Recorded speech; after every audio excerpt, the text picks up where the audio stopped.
Hi అండి, welcome to ఋతు ప్రభా నెట్ 6. మీరు బాగున్నారా? నేనైతే చాలా బాగున్నాను. మీరందరూ బాగుండాలని మనస్ఫూర్తిగా అయితే కోరుకుంటున్నాను.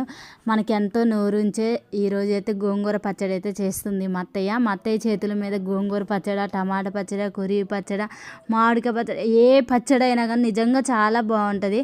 నేను చాలా వీడియోస్లలో కూడా మా అత్తయ్య ఎలా పెట్టిందో అవి కూడా నేను చూపించాను అంతకుముందు.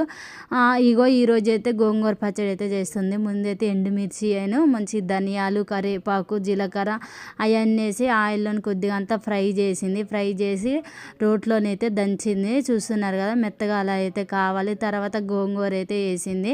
టమాటా, చింతపండు అయితే రసాయం అయితే ఉడకబెట్టింది. చింతపండు రసాయం ఉడకబెడితే మంచిగా పుల్లగా మంచిగా ఉంటుంది, చాలా బాగుంటుంది. అందుకే ఉడకబెట్టి 2 టమాటాలు వేసి ఉడకబెట్టింది. ఎన్నో రోజుల తర్వాత మేము గోంగూర పచ్చడి అయితే తినటం అయితే జరుగుతుంది.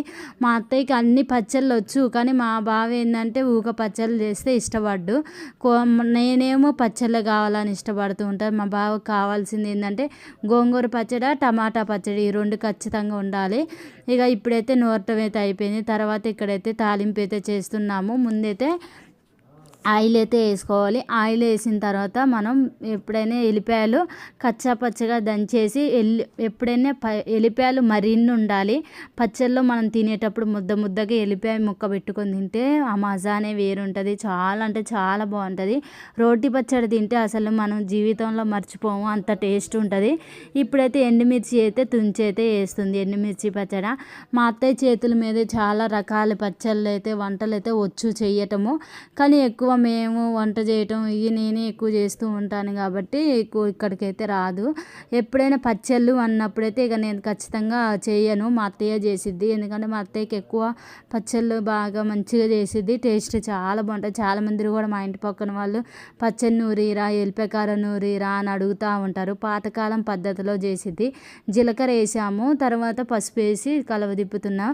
ఒక్కసారి మనం ఒకటి గమనించండి, దీంట్లో మేమైతే పచ్చిమిర్చి అయితే వేయలేదు. ఏంటంటే పల్లీలు అయితే వేయలేదు. పల్లీలను కొంతమంది శనగపప్పు వేస్తారు, ఈ 2 అయితే మేము వేయలేదు. ఈ 2 వేస్తే పాతకాలం పద్ధతిలోని మా అత్తయ్య అంటది, అట్లా వేయటం వల్ల పచ్చడి తొందరగా ఖరాబ్ అయ్యిద్ది, అవి వేయకూడదు అని అయితే చెప్తూ ఉంటుంది. ఈ వీడియో చూస్తుంటే మీకే అర్థమైద్ది పచ్చడి ఎలా చేసుకోవాలి అన్నది. మీరు ఎలా చేస్తారో కామెంట్ చేయండి. మేమైతే ఇలా అయితే చేసుకొని తింటాం. చూసారా ఎన్ని మంచిగా ఎంత బాగా పడుతుందో ఆయిల్లోని.